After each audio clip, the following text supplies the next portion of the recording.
Seaming garter stitch. Hi everyone, my name is Norman and today I want to show you how to seam together garter stitch.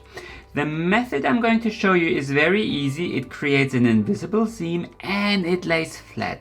So of all the ways to join two pieces in garter stitch together, this is my favorite one.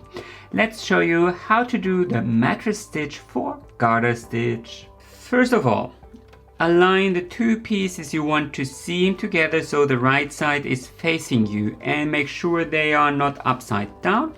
If you use the long tail cast on, this means the tail needs to be on the right. And then thread either the tail if it's long enough or a separate length of yarn on a blunt tapestry needle. I am using a contrasting yarn here, but you can use the same color. And then pull the needle through the first stitch here on the left side and go through the first stitch on the right side as well. This is just the preparation for the mattress stitch.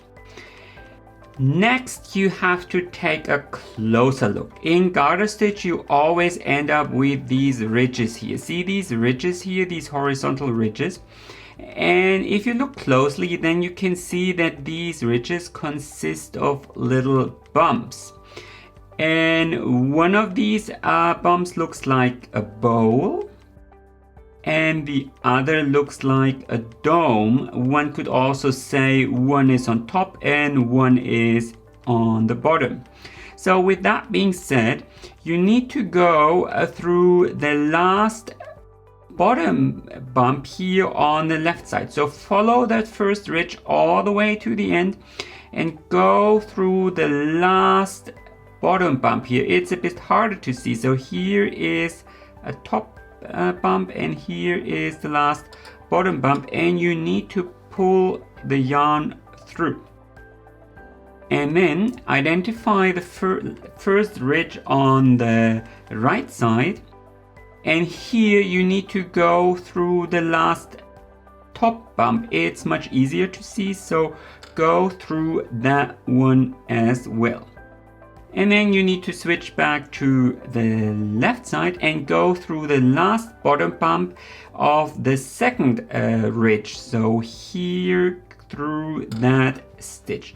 Pull the yarn all the way through.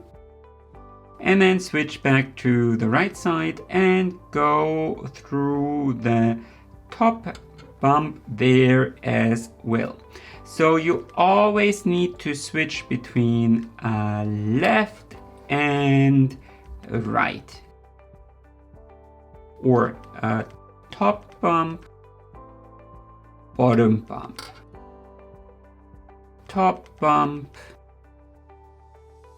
and a bottom bump here. Sometimes they are a bit harder to catch.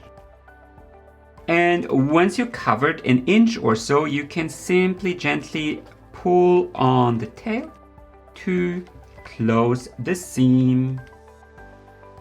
So I personally find it much easier to do the seaming holding the two pieces together like this. See how I pin them together using my fingers, and then you can just go through the edges the way I showed you before. But I think it's much easier to hold your project. And one more thing, make sure that you go through that bottom bump from left to right and not from right to left. If you do it like that, your seam will become quite wonky and visible. You always need to go through it from left to right, and on the other side exactly the other way around, from right to left. Continue repeating these steps until you close the whole seam, and then it should look like this. So I did the seam one more time so you can see how it looks like if you use the same color. It is barely visible and you end up with these neat uninterrupted ridges. This is the way it looks on the wrong side, and again there's no ridge here, so it lays perfectly flat, and I just feel this is the best way to seam garter stitch. Anyway, that's everything you need to know about seaming garter stitch.